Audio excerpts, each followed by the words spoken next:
என்ன திவ்யா, ஏன் திவ்யா இப்படி மட்ட மத்தியானத்துல வந்து உட்காந்துருக்க?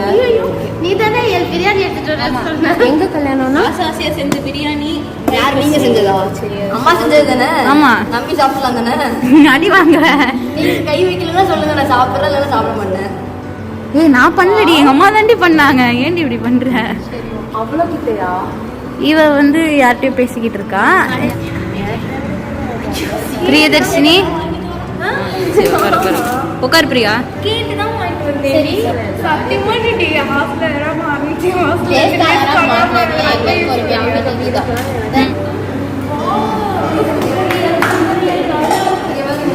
தம் பிரியாணி. இந்த கடையே பார்த்து ரொம்ப நாள் சம்பளம் வந்து கரெக்டாக நான் யோசிச்சுட்டு சொல்கிறேன். அந்த பாரி சொல்றது ஓகே. Enjoy the food.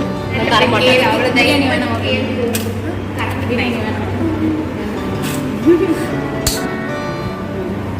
எப்படி இருக்கு? சூப்பர். ஆமா பாவம், அவங்க கென்யாவில் ராணி மாதிரி இருந்தாங்க.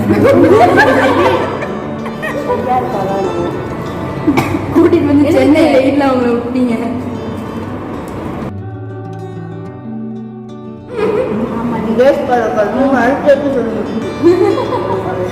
அதை நீங்க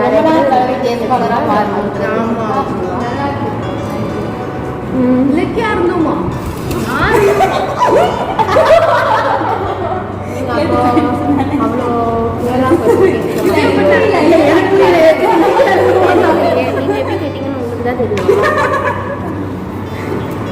சாப்பாடு நல்லா இருந்தது ஆண்டி. ஆன்ட்டிக்கு தேங்க்யூ, எக்ஸ்பெஷலி ஏழுக்கு தேங்க்யூ. நேர்காலராக மாறினதுனால எங்களுக்கு ஒரு நல்ல பெனிஃபிட், சாப்பாடு டெய்லி கிடைக்குது.